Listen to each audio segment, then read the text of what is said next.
Guys, मैं प्रशस्ति वाजपेयी आपका स्वागत करती हूँ फीमेल क्रिकेट पॉडकास्ट में। आज का ये एपिसोड इंडिया टीम के बारे में है। ICC women's T20 world cup approach हो रहा है एंड इंडिया टीम का स्क्वाड आ गया है, उसके बारे में बात करते हैं। तो उससे पहले मैं आपको हमारे गेस्ट से इंट्रोड्यूस कराती हूँ। तो हमारे साथ जूली है। हाय जूली। जूली पहले फॉर्मर क्रिकेटर रह चुकी है, उन्होंने मुंबई यूनिवर्सिटी को रिप्रेजेंट भी किया है यूनिवर्सिटी लेवल पे। एंड हमारे साथ अमोघ है, वो काफी कीन वॉच रखते हैं फीमेल क्रिकेट की ओर। एक इंटरेस्टिंग कॉन्वर्सेशन होने वाला है इन दोनों के साथ। इंडिया टीम के बारे में बात कर रहे हैं, मैं कहूँगी हमारी टीम के बारे में बात कर रहे हैं। आप दोनों कितने एक्साइटेड हैं? आई थिंक बहुत एक्साइटेड है क्योंकि इंडिया ऑब्वियसली जब भी खेलती है तब 140 करोड़ लोग एक साथ होते हैं आई थिंक, और काफ़ी उत्सुकता होती है कि क्या एक बार वर्ल्ड कप ट्रॉफी मिलेगी कि नहीं मिलेगी। अनफॉर्चुनेटली वुमेन्स टीम को अभी तक T20 वर्ल्ड कप ट्रॉफी मिली नहीं है। 50 ओवर के वर्ल्ड कप में भी हमें जीत हासिल नहीं कर पाए, बट इस साल अगर हम देखें तो मेंस टीम ने दिखा दिया है कि T20 वर्ल्ड कप जिताकर एक अच्छा इंस्पिरेशन भी मेरे ख्याल से वुमेन्स टीम ले सकती है। और मुझे लगता है एक अच्छी टीम है हमारे पास। हमारी कप्तान भी काफ़ी एक्सपीरियंस खिलाड़ी है हरमनप्रीत कौर, और उनके पास एक अच्छी टीम भी मिली है। जैसे कि हम स्क्वाड के बारे में भी इस डिस्कशन में बात करेंगे, काफ़ी एक्सपेक्टेशंस होंगे। और जब भी इंडिया उतरती है मैदान में तो ऑब्वियसली जैसे मैंने कहा एक्सपेक्टेशंस बहुत होती है। और आई थिंक फिंगर्स क्रॉस्ड कि ये एक अच्छा मौका है, यूएई में होने वाले हैं, कंडीशंस काफ़ी मेरे ख्याल से सूट भी करेंगे इंडियन टीम को। हालांकि कभी यूएई में खेली नहीं इंडियन टीम, काफ़ी ये सरप्राइजिंग बात भी है, बट शायद कंडीशंस थोड़े से सूट करेंगे और एक अच्छा परफॉर्मेंस दे सकती है हमारी टीम। अमुक, जैसा अभी जूली ने मेंशन किया कि मेंस ने जीता था, आपको भी लगता है क्या वुमेन्स भी ये इतिहास रचेंगी कि मेंस भी जीते देन वुमेन्स भी इस बार जीत जाए? हाँ, आई मीन जब भी इंडिया वर्ल्ड कप खेलती है, मेंस टीम हो वुमेन्स टीम हो, आई थिंक 140 करोड़ इंडियंस तो वही विश करते हैं कि ट्रॉफी वापस घर आ जाए। बट आई थिंक इन्होंने एक बहुत इंटरेस्टिंग बात कही कि हम अभी तक वर्ल्ड कप ट्रॉफी जीत तो नहीं पाए हैं, I mean the women's team, but एक इंटरेस्टिंग चीज या एक पॉजिटिव चीज ये है कि हर बार हम लोग सेमीफाइनल फाइनल तक पहुंच गए हैं। तो आई थिंक इंडिया के लिए सेमीफाइनल फाइनल एक बहुत मुश्किल, हम लोग बहुत कठिनाइयों का सामना करते हैं, मेंस टीम हो वुमेन्स टीम हो। बट आई थिंक इस बार जो स्क्वाड है, I think the women's team have a very good chance कि वर्ल्ड कप वापस घर आए, तो होपिंग फॉर द बेस्ट। अभी स्क्वाड के बारे में आपने मेंशन किया तो मैं एक बार आपको स्क्वाड बता देती हूँ। विकेट कीपर्स में ऋचा घोष एंड यस्तिका भाटिया, जो कि अभी सब्जेक्ट टू फिटनेस में है, पर यस्तिका भाटिया स्क्वाड में है। देन अगर हम बात करें बैटर्स के बारे में, कप्तान हरमनप्रीत कौर, उनके साथ लेफ्ट हैंडेड कॉम्बिनेशन में Indian vice captain Smriti Mandhana, Jemimah Rodrigues, Shafali Verma and Dayalan Hemalatha होंगे। अगर हम स्पिनर्स की बात करें तो all rounder Deepti Sharma off spinner है, और Radha Yadav left arm orthodox. Then Shreyanka Patil, उनका भी सब्जेक्ट टू फिटनेस है, उन्होंने एशिया कप अभी मिस किया था इंजरी के कारण, वो एक ऑफ स्पिनिंग में ऑप्शन रहेंगी।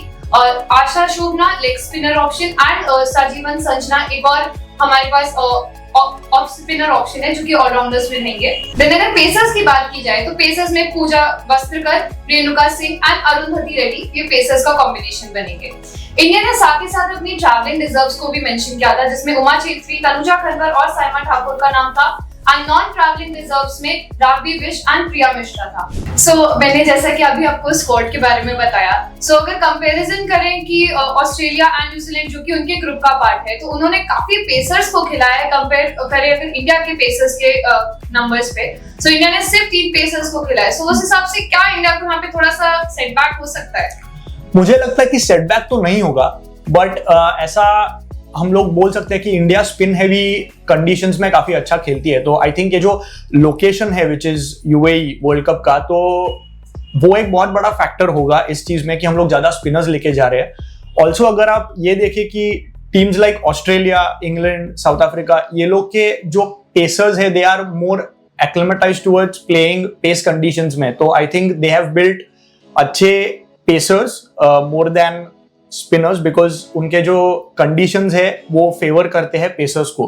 तो मुझे ऐसे लगता है कि हम लोग का स्क्वाड जो है वो क्लोज टू परफेक्ट है, परफेक्ट नहीं बोल सकते, but I would say that close to perfect squad है। Now we should wait and see how the world cup गोस।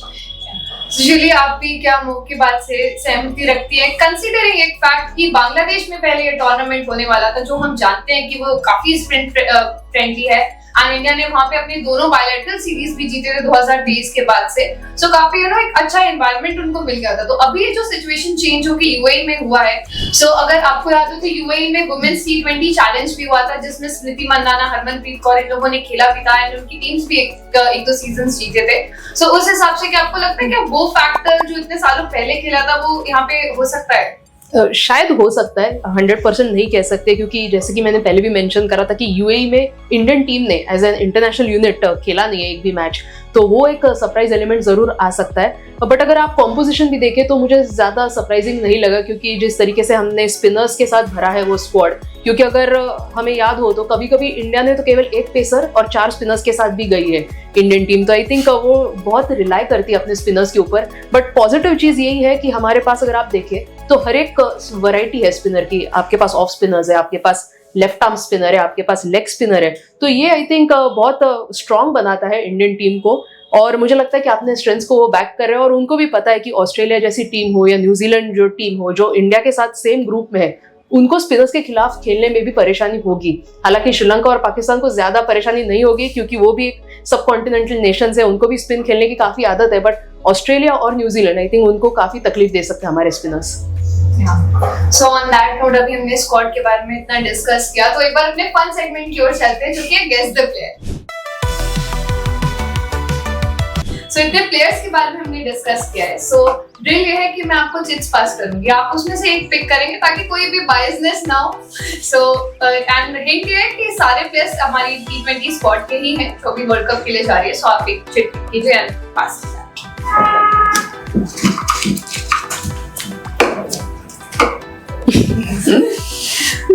तो चलिए आपसे शुरुआत करते हैं। ऑलराइट, आपको मुझे पूछना है कि वेदर वो बैटर है, बॉलर है, साइमल्टेनियसली तो वैसे क्वेश्चंस आप मुझसे पूछो। ओके, तो बैटर इंडियन टीम की बैटर है ये?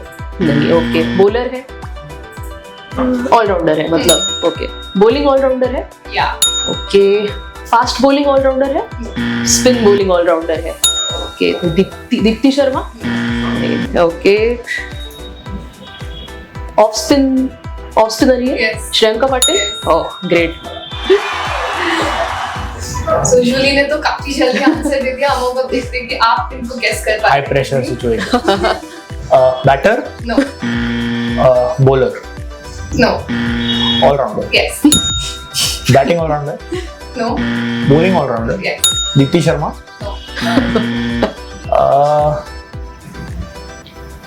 श्रेयंका पाटिल तो हो गया, दयालन हेमलता, नो। आप अगर स्पिन पेस पूछेंगे तो शायद थोड़ी हेल्प हो जाएगी। Oh okay, pace allrounder, yes okay, Arundhati Reddy, no Pooja Vastrakar, yes nice. So यहाँ तो कह सकते हैं कि जूली के पास शायद ये राउंड किया, बट लेट्स सी अभी और भी राउंड्स होंगे तो आप उसमें शायद वापसी कर सकते हैं।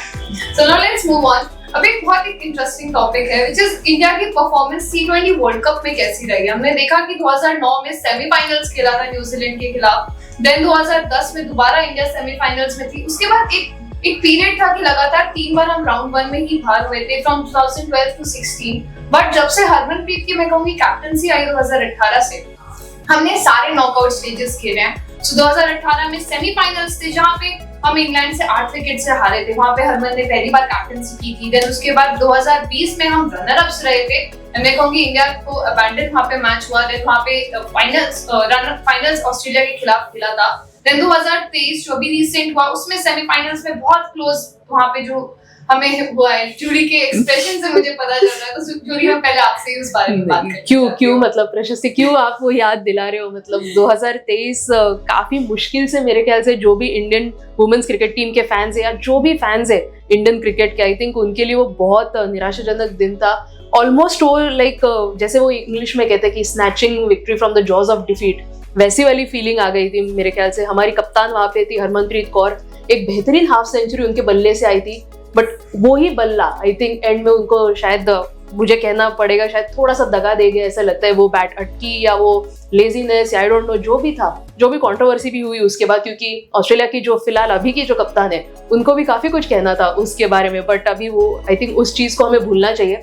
हरमनप्रीत कौर ने भी आई थिंक वो भूला होगा और वो अच्छे अभी आई थिंक और अच्छा एफर्ट उनको डालना होगा उनके टीम को भी, क्योंकि वो 2023 हमें लगता है कि काफी करीब आए थे, क्योंकि अगर वो ऑस्ट्रेलिया के सामने अगर वो मैच जीतते सेमीफाइनल तो फाइनल शायद इंग्लैंड या साउथ अफ्रीका जो भी उनके साथ होता, तो मुझे लगता है कि वो फाइनल हम जरूर जीत पाते। But now past is past, एक साल बीत चुका है, उसके बाद काफी बायलैटरल सीरीज भी इंडिया ने खेली है, परफॉर्मेंस मैं कहूंगी थोड़ा सा टॉपसी टर्वी रहा है, काफी अप्स एंड डाउन्स भी देखे इस टीम ने, बट एक पॉजिटिव फैक्ट ये रहा है कि जो कोर है हमारी इंडियन टीम का वो काफी फिक्स्ड रहा है, मुझे लग रहा है जो ओपनिंग पेयर है शेफाली स्मृति वो कांस्टेंट रहे, जो हमारे स्पिनर्स है वो भी स्पिन अटैक काफी कंसिस्टेंट रहा है, पेसर्स भी काफी कंसिस्टेंट परफॉर्मेंस देते आए, तो एक अच्छा टीम मुझे लगता है यहाँ पे हरमनप्रीत कौर के पास है। ऑन पेपर ये टीम बहुत स्ट्रांग लग रहा है, बट ऑन ग्राउंड उनका परफॉर्मेंस कैसे होगा उसके लिए काफी एक्साइटमेंट होगी। सो हम लोग काफी जूली की बात से एग्री करते हैं, फिर आपको लगता है कि शायद 2020 की अगर हम बात करें तो इंडिया ने जो ग्रुप स्टेज थी ग्रुप बी में उसने ऑस्ट्रेलिया को हराया भी था इंडिया ने, पर फाइनल्स हम ऑस्ट्रेलिया से ही हारे थे, सो क्या वो एक और मोमेंट था शायद वहां पे भी हम जीत सकते थे? मुझे ऐसा लगता है कि जो प्रेशर सिचुएशंस होते हैं स्पेशली नॉकआउट गेम्स में वो टैकल हम नहीं कर पाए हैं। 2020 में भी अगर आप देखें तो हम लोग पहले बॉलिंग कर रहे थे, उसके बाद हम लोग ने ऑलमोस्ट 200 रन कंसीड कर दिए and then we were never able to come back. उसके बाद हम लोग हमेशा कैचअप ही खेल रहे थे वो गेम में। आई थिंक एक बहुत इंटरेस्टिंग बात जो मैंने पहले भी मेंशन करी कि पॉजिटिव ये है कि हम लोग हर टूर्नामेंट में नॉकआउट्स तक पहुंच रहे हैं, इन सम सिचुएशंस नॉकआउट्स जीत भी रहे हैं, सेमीफाइनल फाइनल में जाके हम लोग नहीं कर पा रहे हैं, बट आई थिंक T20s में इंडिया का जो रिकॉर्ड रहा है, आई थिंक अभी बांग्लादेश में भी 5-0 विक्ट्री हम लोग ने हासिल की, उसके बाद अभी एशिया कप भी बहुत अच्छा रहा, श्रीलंका के साथ हम लोग हालांकि फाइनल में हारे, बट जैसे कि जूली जी ने बोला कि मुझे लगता है बहुत एक्साइटिंग प्रोस्पेक्ट्स है starting with this world cup, because हम लोग वर्ल्ड कप तक का हम लोग का जो जर्नी रहा है वो काफी एक्साइटिंग और पॉजिटिव रहा है इन माय ओपिनियन। सो जो आपने चीज मेंशन की उसको मैं थोड़ा और पॉइंट आउट करना चाहूंगी कि मैंने पहले भी मेंशन किया था कि हमने 2023 के वर्ल्ड कप के बाद से जो 2 बायलैटरल सीरीज जीती है वो दोनों ही बांग्लादेश के खिलाफ जीती है एंड ऑस्ट्रेलिया एंड इंग्लैंड के खिलाफ भी हमने खेला था, पर हमने T20 इसमें नहीं जीता, इवन साउथ अफ्रीका के खिलाफ भी वो ड्रॉ हुई थी सीरीज। सो क्या ये एक थोड़ा कंसर्न पॉइंट हो सकता है? एंड कंसीडरिंग एशिया कप हमने हमेशा डोमिनेट किया है एंड हम फाइनल्स श्रीलंका के खिलाफ हारे थे, तो वो क्या वहां पे थोड़ा प्रॉब्लम हो सकता है इंडिया के लिए? हाई प्रेशर सिचुएशन जब भी आता है इंडियन टीम आई थिंक थोड़ा सा कोलैप्स होती है, पता नहीं क्यों, आई थिंक थोड़ा वो जो प्रेशर रहता है वो अभी तक सोक नहीं कर पा रही है हमारी इंडियन टीम। और यहाँ पे ना एक थोड़ा सा आई थिंक थोड़ा सा डाइग्रेस होगा ये टॉपिक, बट मैंने रिसेंटली हर्षा भोगले का एक स्पीच सुना था जो उन्होंने IIM अहमदाबाद में दिया था मेरे ख्याल से, तब उन्होंने काफी एक अच्छा एग्जाम्पल दिया था और वो क्रिकेट रिलेटेड ही था कि उन्होंने कहा था कि अगर आपने एक प्लैंक रखा है आपके सामने और आपको point A two point B जाना है तो कोई भी जा सकता है, ठीक है, तो ये आई थिंक उन्होंने कंपेयर करा था जो बाकी क्रिकेट टीम्स है तो कोई भी जा सकता है, बट आप उसी प्लैंक को एक 30 स्टोरीड बिल्डिंग के ऊपर रखिए, ठीक है, तो ज्यादा टीम्स जा नहीं पाएगी point A two point B। But Australia मेरे ख्याल से ऐसी टीम है, आप 30, 100 या कोई भी फ्लोर की बिल्डिंग के ऊपर वो प्लैंक रख दीजिए, पूरी की ऑस्ट्रेलियन टीम वहां से जा सकती है, क्योंकि उनको वो आदत है प्रेशर अब्सॉर्ब करने की या सोक करने की, जो भी वो कंडीशंस में पले बड़े, आई थिंक वो टीम वो बहुत बेहतरीन है, वो स्ट्रांग है। But unfortunately on the flip side अगर आप इंडियन टीम की बात करें तो प्रेशर सिचुएशन में थोड़ा सा क्रम्बल हो जाते हैं। 2017 का भी अगर आपको 50 और वर्ल्ड कप याद हो, मेरे ख्याल से 9 या 13 रन है, मुझे मार्जिन याद नहीं, 9 रन से मेरे ख्याल से वो इंडियन टीम हारी थी, वो भी वर्ल्ड कप हमारा हो सकता था। But I think it is high time कि अभी सेमीफाइनल तक हम पहुंचते हैं, ये तो सभी फैंस को लगता है कि सेमीफाइनल तक तो जरूर पहुंचेंगे, बट क्या फाइनल में पहुंचकर जीत हासिल कर पाएंगे, वो उम्मीद है सबको अभी। So, काफी मुझे लगता है सीरियस माहौल हो गया था, तो चलते हैं फन सेगमेंट की ओर, which is guess the fact. First question is, who is the youngest Indian player to 100 T20I matches? ये काफी क्लोज हो गया, क्लोज एकदम, Julie. Jemimah Rodrigues 1 point. So second question is, who has scored most T20I runs? Indian. Smriti Mandhana. Yes, you are correct. So third question is, अभी 1-1 चल रहा है, so let's see. Who is the fastest Indian pacer to 50 T20I wickets? Renuka Singh Thakur. You're absolutely वाह, right. क्या बात है। Fourth question, हम सब जानते हैं कि हरमनप्रीत कौर ने T20I की जो सेंचुरी थी वर्ल्ड कप में वो उन्होंने बनाई थी, पर सवाल ये है किस मैच में बनाई थी, किसके अगेंस्ट बनाई थी? न्यूजीलैंड। यस, 2018 वर्ल्ड कप शायद। अरे वाह, क्या So यहाँ पे जूली के 3 पॉइंट्स हैं, पर स्टिल आप 2 पॉइंट से क्लोज आ सकते हैं। Last question is, which Indian scored most runs in a World Cup edition?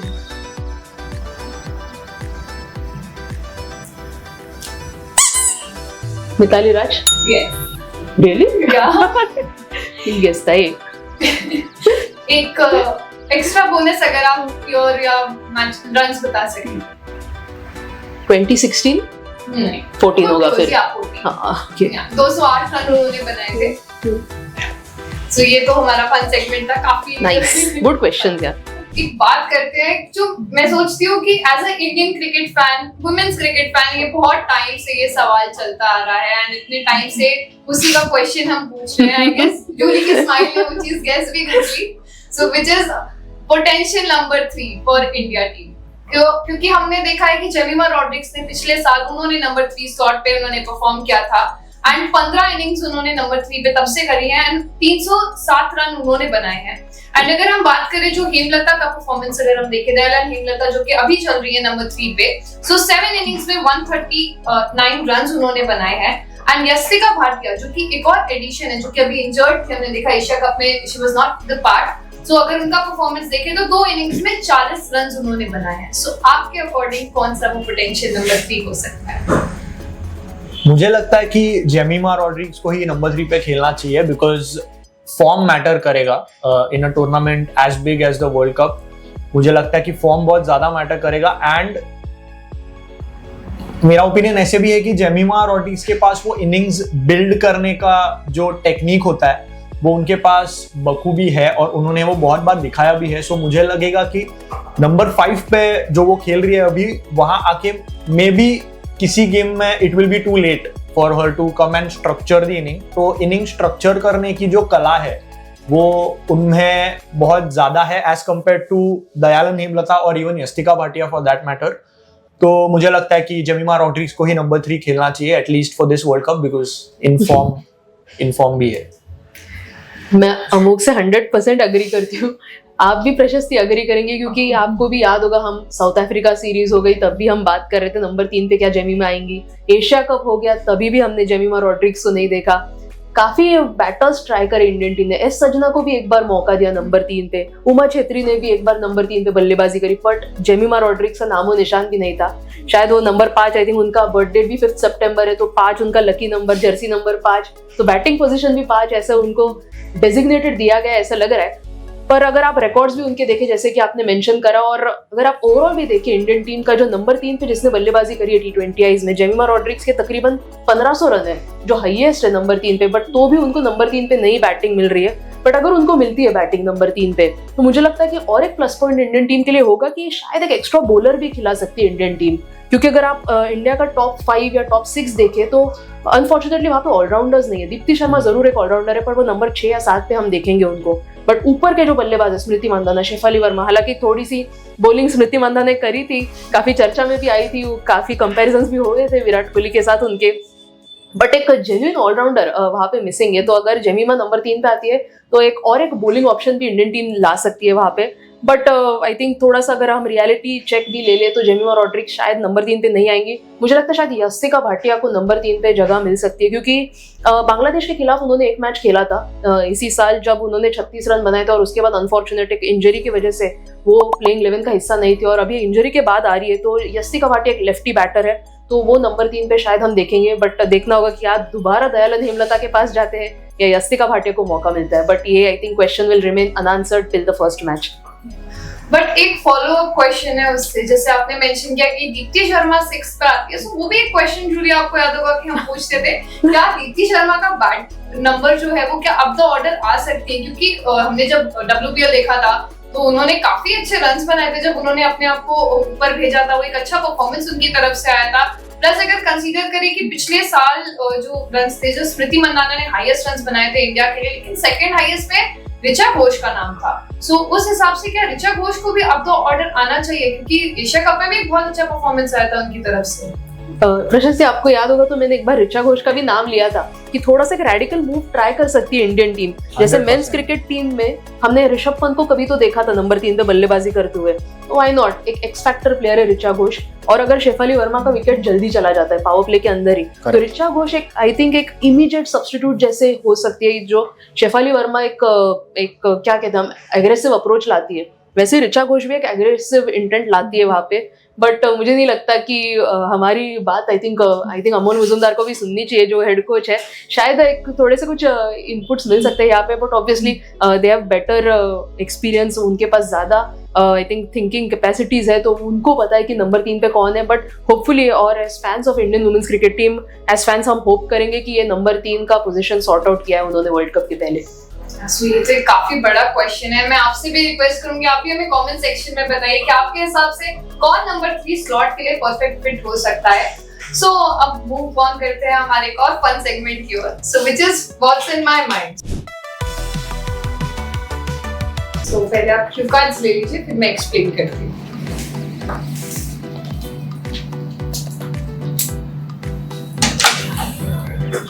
So segment ये है कि मैं आपको एक लाइन बताऊंगी, उस लाइन के काफी मल्टीपल ऑप्शंस हो सकते हैं क्रिकेटर्स के। सो आपको उनका नाम लिखना है, पर कैच ये है कि आपको गेस करना है कि मैं कौन सा लिख सकती हूँ। So what's in my mind. Okay, so first is any Indian captain T20 world cup में जिन्होंने कैप्टनसी करी है, कोई भी इंडियन कैप्टन, सो उनका नाम आपको लिखना है। So you have to try and match mine. Mithali Raj, Jhulan Goswami, Mithali राज।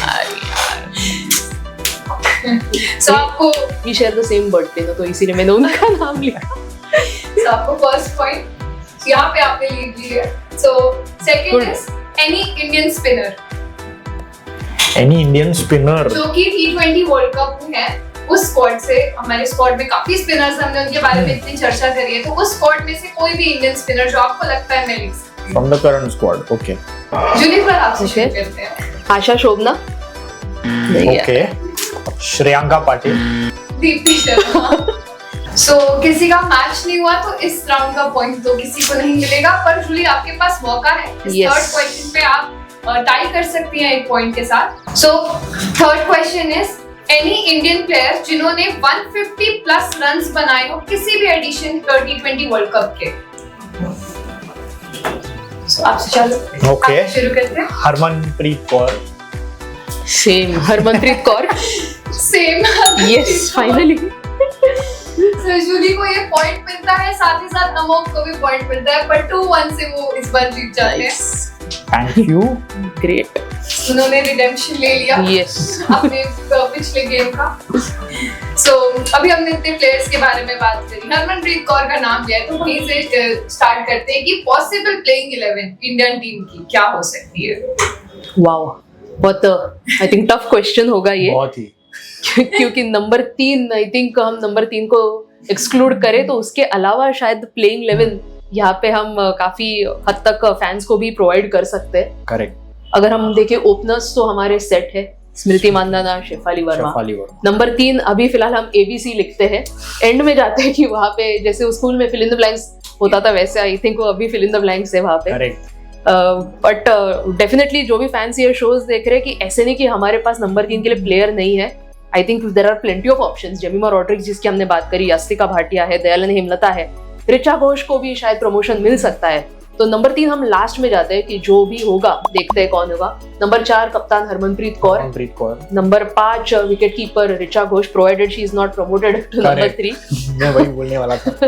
फिर नंबर 6 मुझे लगता है पूजा वस्त्रकर को मुझे देखना है नंबर 6 पे, क्योंकि बहुत अच्छी कैपेबिलिटी है उनकी बैट से, और मुझे लगता है कि वो सिंगल हैंडेडली भी बैट से आपको मैच जिता सकती है। अगर आपको 20 या 30 बॉल भी अगर वो खेल ले तो एक हाफ सेंचुरी आ सकते हैं। एक्सप्लोसिव स्ट्रेंथ, बहुत अच्छी बैटिंग कर लेती है पूजा वस्त्रकर। मुंबई इंडियंस के लिए भी हमने देखा है WPL के अंदर, और ऑब्वियसली एक अच्छी मीडियम पेसर भी है। नंबर 7 दीप्ति शर्मा, हालांकि बहुत नीचे है उनके वो पैकिंग ऑर्डर में अगर आप उनकी कैपेबिलिटी देखें बतौर बल्लेबाज, बट अभी फिलहाल उनको नंबर 7 पे अगर हमने सिलेक्ट किया है तो दीप्ति एट नंबर 7। नंबर 8, 9, 10, 11 ये हमारे 4 बॉलर्स होंगे।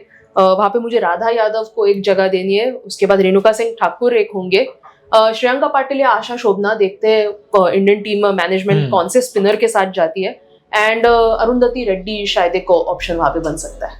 So, जूली अभी आपने जैसे मेंशन किया आशा शोभना श्रेयंका पाटिल का, सो एक क्वेश्चन वहां से मेरे दिमाग में आता है कि जब एशिया कप में हमने देखा श्रेयंका पाटिल इंजर्ड हुई थी, सो एस आशा को मौका नहीं दिया गया था, उसकी जगह तनुजा खनकर को खिलाया गया था, जबकि हमारे पास ऑलरेडी एक लेफ्ट आर्मर था, स्टिल उनको मौका दिया गया था।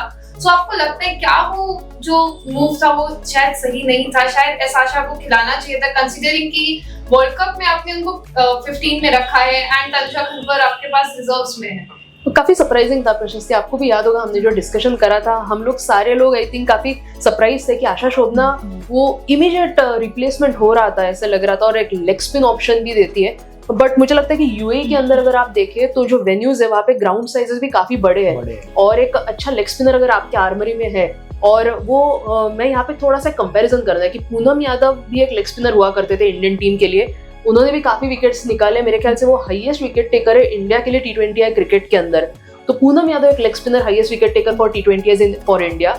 वैसे ही आशा शोभना के पास भी कैलिबर है, हालांकि एज अनफॉर्चुनेटली उनके साइड है नहीं, बट उन्होंने जो भी मैच्योरिटी दिखाई है, जो भी उनको लिमिटेड मौके मिले हैं, वहाँ पे जिस तरीके से उन्होंने गेंदबाजी करी, उनको डेफिनेटली प्लेइंग 11 में लेना चाहिए मुझे लगता है। But only drawback I feel जो आशा शोभना का है कि उनका थोड़ा सा फील्डिंग, जैसे कि हमने काफी सपोर्ट स्टाफ से भी सुना है इंडियन टीम के, या कप्तान ने भी बात करी है कि उनको सारे के सारे जो 11 प्लेयर्स है, she wants them to be the best fielders, and unfortunately Asha Sobhana थोड़ी सी मुझे लगता है लैक करती है वो फील्डिंग के एस्पेक्ट में, इसीलिए शायद वो वहाँ पे तनुजा कन्वर को मौका दिया गया था। क्या ये एक बहुत अच्छा मूव था इंडियन साइड के लिए कि WPL की वजह से हमें बहुत सारे प्लेयर्स मिले, लाइक श्रेयंका पाटिल जो कि अभी RCB के लिए पर्पल कैप होल्डर थी, उनको काफी अच्छा मौका मिला इंडियन टीम की परफॉर्म करने के लिए? 100% मुझे जरूर ऐसा लगता है, मैं 100% अग्री करता हूँ आपकी बात से, बिकॉज ये बात थी कि वुमेन्स IPL ने बहुत सारे ऐसे नए प्लेयर्स को हमारे सामने लाया जो बहुत लोगों को पता नहीं थे, and the talent that they had, उनको कोई प्लेटफॉर्म नहीं था वो टैलेंट परस्यू करने का या फिर टैलेंट दुनिया के सामने दिखाने का। तो I think Shreyanka Patil is the biggest example कि उन्होंने वुमेन्स IPL से वो आई और RCB के लिए उन्होंने जो किया, उसके बाद इंडियन टीम में आना तो महज बहुत ऑब्वियस बात थी, उनको आना ही था someday, but I think Indian team में आके भी वो जो प्रॉमिस उन्होंने दिखाया है कि वो बैट बॉल दोनों से जो कॉन्ट्रीब्यूशंस कर सकती है, also in the field, I think वो फील्डिंग के जरिए भी जो कॉन्ट्रीब्यूशंस कर सकती है, इसकी वजह से मैं 100% अग्री करूंगा आपने जो कहा। और एंड 140 करोड़ इंडियंस जो बोल के हम लोग ने शो स्टार्ट किया कि 140 करोड़ इंडियंस देखेंगे, तो वो सारे 140 करोड़ इंडियंस ये होप करेंगे कि जो इंजरी स्केयर है श्रेयंका पाटिल का और बतौर सारे प्लेयर्स का जो इंजर्ड है, आई थिंक बहुत जल्द से जल्द वो रिकवर हो, एंड जल्द से जल्द हम लोग को अपनी प्लेइंग 11 की फुल स्ट्रेंथ प्लेइंग 11 जो है वो मिले। तो 100% अग्री। सो इसी के साथ साथ अभी प्रोबेबल प्लेइंग 11 की तो बात करी, पर आपके हिसाब से हाईएस्ट विकेट टेकर कौन हो सकता है इस टूर्नामेंट का, एंड टॉप रन स्कोरर कौन हो सकता है इंडियन साइड की तरफ से? टॉप रन स्कोरर के लिए तो मैं पिक करूंगा शेफाली वर्मा, बिकॉज बहुत explosive right hand batter, opening batter, तो आई थिंक वो जो एक्सप्लोसिवनेस देती है at the top of the order, I think बहुत सारी टीम्स को she can send teams into shock, is what I feel. तो टीम्स पहले से ही थोड़े बैकफुट में चले जाते हैं उनकी बैटिंग देख के कि पहले से बहुत फास्ट स्टार्ट मिल जाता है इंडियन टीम को। तो हाईएस्ट रन स्कोरर तो मैं कहूंगा Shafali Verma. Highest wicket taker I would say Radha Yadav, मुझे लग रहा है बिकॉज एक तो लेफ्ट आर्म स्पिनर है, आई थिंक काफी कंट्रोल से बॉलिंग करती है, एंड T20 में control is what is required, wickets follow anyways, तो Radha Yadav wicket taker I would say. Julie आपकी? मुझे लगता है शेफाली वर्मा की जो पार्टनर है स्मृति मानधना, आई थिंक वो लीडिंग रन स्कोरर हो सकती है इंडिया के लिए भी। और अगर इंडिया ये T20 वर्ल्ड कप जीतती है, क्योंकि मुझे अज्यूम करना है कि इंडिया जीते ये T20 वर्ल्ड कप, तो स्मृति मानधना डेफिनेटली एक बहुत बड़ा रोल प्ले करेगी, क्योंकि हमने ये पूरा साल अभी तक का जो कैलेंडर ईयर हुआ है देखा है कि it's been like a dream year for Smriti Mandhana. Whatever she has touched, that has turned into gold. Centuries across the format आई है, टेस्ट मैच में आई है, ओडीआईज में आई है, बट अभी तक T20 के अंदर एक सेंचुरी आ गई उनके बल्ले से. तो आई थिंक काफी कंप्लीट हो जाएगा उनका ये कैलेंडर ईयर. तो उनके ऊपर बहुत निगाहें होंगी. और लीडिंग विकेट टेकर मुझे लगता है शायद दीप्ति शर्मा हो सकती है, क्योंकि हमने देखा है कि बहुत कंसिस्टेंटली वो बॉलिंग करती है. बट उनका इस्तेमाल हरमनप्रीत कौर कैसे करती है वो इंपॉर्टेंट होगा, क्योंकि अगर पावर प्ले में उनका इस्तेमाल नहीं होता है दीप्ति शर्मा का, तो शायद थोड़ी सी डिफेंसिव अप्रोच हो सकती है दीप्ति की. बट अगर पावर प्ले में उनको गेंदबाजी मिलती है तो जरूर बहुत विकेट्स उनके नाम आ सकते हैं. ये काफी एक अच्छा सेगमेंट था. थैंक यू गेस्ट, आप लोगों ने ज्वाइन किया. मैं आप लोगों से रिक्वेस्ट करूंगी, हमारे चैनल पे और भी वीडियोस है, प्लीज उसको भी चेकआउट कीजिएगा. And don't forget to like, share and subscribe to female cricket. Thank you guys for watching.